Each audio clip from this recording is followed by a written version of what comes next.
ginagawa mo, Frankie? Frankie! Yan. Manyak to eh. No? This one is for my wife. Dami na, Diyos ko. Hindi ko naman. Nice. Gawin namin tong ano. Chicken. Hello, how are you? Dami na po, hindi na mauubos yan. Tsaka hindi po siya malalaki. Pero hayaan mo na. Ganyan na talaga yan. Because I lost my pants. Losing your pants? Oh my God, going to be like striptease, ha? Gabon. Ng protocol. Good mood yata to, ha? Nasaan si Frank? Nahanap ko si Frank, di ko makita. Where is Frank? Ano na? Walang kainipan tong patutoy na to, ah. Ayan. Banat na naman. Kasi pagka weekend po, bawal mag-ingay. Pag Saturday, Sunday, bawal po mag-cut ng grass. So, ayan, today is Friday, so hindi ko po.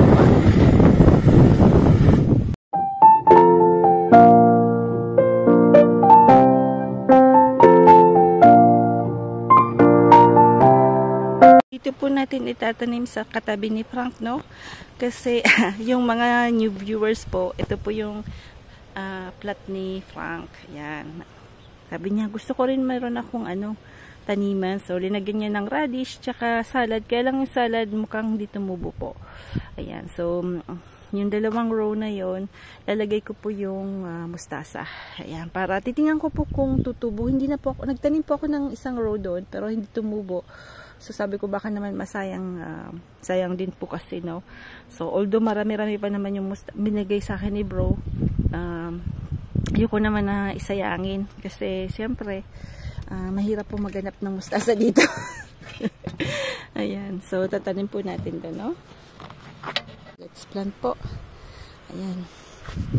Oily yung hair ko, kasi nagko-cure po ako ng coconut oil with Glucerol sa hair ko na po. Pero magtitinan na po ako soon kasi meron po akong interview sa Monday. So, I think I need to para baka naman akala na lola na ako, no? Anyway.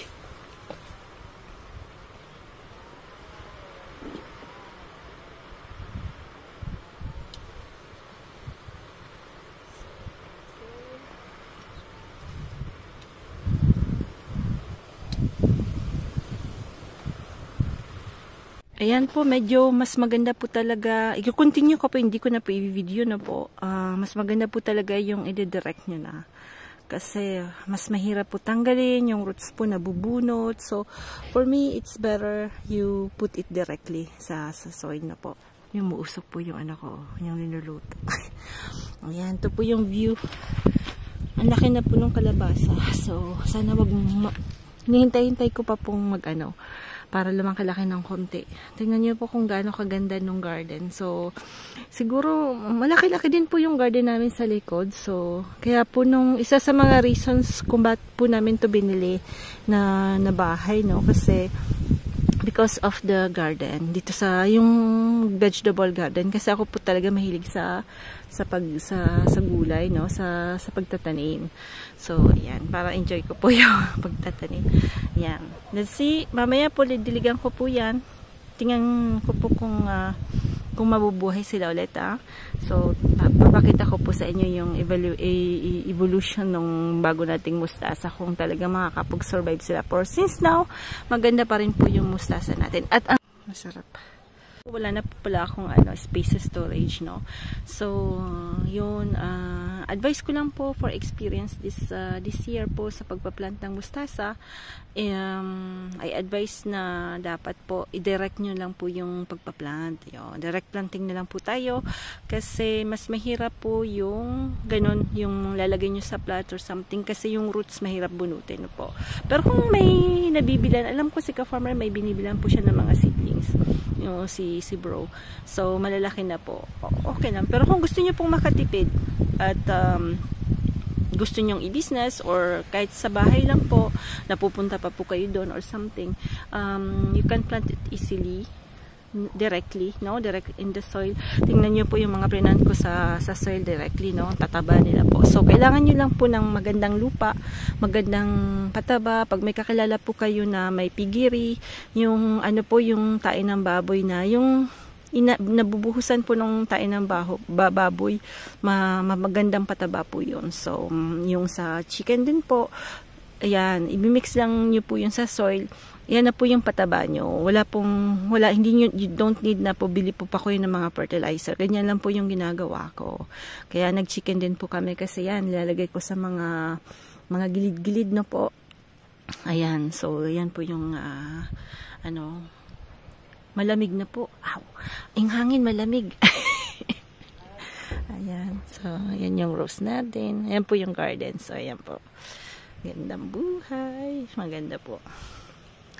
Life is beautiful when you appreciate life, the nature, and everything.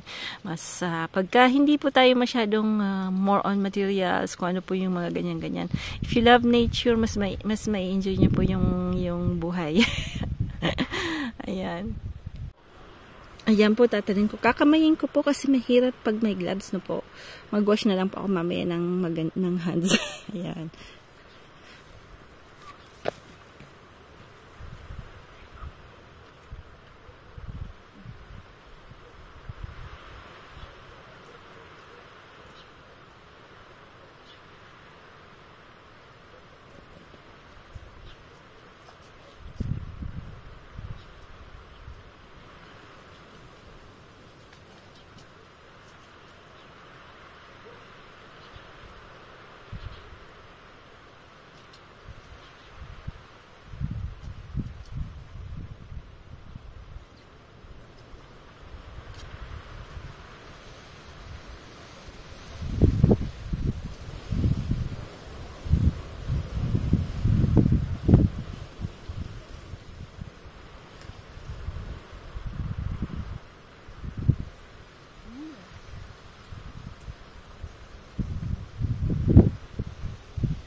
Ay, napalayo. Tuminambling po yung telephone ko. Gawa ng hangin. Yan, dinilagan ko po. So, tingnan natin kung ano po. Anong mangyayari. Kung tutubo po sila. Kasi niliit pa po We'll see kung November, ano na ba ngayon? 9. So, we'll see po kung mga lalaki po sila. Pag lumaki sila, it means now you can plant it remong winter. Ayan. So, ayan. Ito parang batcho ito. Ito po yung mga natapon. Mix na grains po. Ayan. Siya. Ha? Wait, tabi ko, iligro It's big Ang kalabasa. Laki na po kasi ng kalabasa. Ayan. Tingnan niya yung ginawa ko dun sa plant niya. Ay, siya Bruxelles, Ayan. Ito. Yan na po. Laki. Pwede na siguro itong kainin, Tingnan niyo po. Kaparme. Pwede na ba itong kainin, Sayang kasi ang daming bunga. Kaya lang, tingnan niyo po, yung may sign na pong, na po siya. Yan. Eh? 1, 2, 3, 4. No. Que 4, Là, celui-là, non. Ça. Il est mort. Ah, non. Non. Pourquoi il a que 4? Pourquoi ça pousse pas là-bas? Je sais pas. Le butternut, tu l'as, c'est pas pourri, De quoi? Le butternut. Ah oui, prends-le. C'est pas pourri, Attention. Tu prends? Ouais. Tu peux ou tu veux un ciseau? Liit. Una, C'est tout petit. Yeah, small. No. Because kung nung umalis po kami, di ba po may nagdidilig, hindi masyadong nadiligan, hindi niya alam na talagang dapat lunod-lunod din sa tubig, So, hindi po sila lumaki masyado. Yung lang. Small. C'est like a titi. Uy, bawal yan, Sorry. Not occidental one. Abuang talaga to. Ay. It's a joke. Joke daw yun, joke. Loko-loko talaga. This one, it's a giant. Yan. Giant. Sarap. Masarap din po siya. Gagawin natin siyang ipipreserve natin siya. Tingnan niyo po doon. Yan. Ganda. Sarap. Sarap pag may tanim. Tomato, no?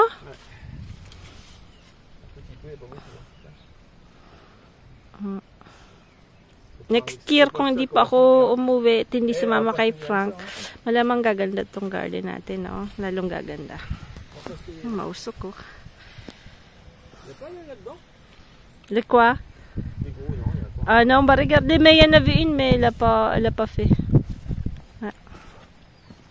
Kunin ko na rin yung mga, yung kangkong, kasi sayang. Pangit na po. Hindi niya kaya. Malamig na. Ay. Ayan na naman. Dumadali na naman. Sa kabila po tong side. Ayan. Sa kabilang kapitbahay namin. Pero yung kapitbahay na to, hindi na rin nakikita, Kasi, yan.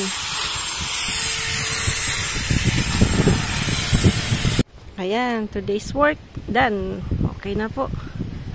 Ayan, dito din, trinim ko. At pupunta na naman kami sa Dishitri. Ayan, tatapon na naman po kami. Ayan, soup po kami tonight. Kasi malamig po. Ayan, bali lang po yan. Next time po, ipapakita ko po yung yung paano ko po gawin, Kasi kanina po, kausap ko si Manay na masyado po akong na-excite kasi na po tayo,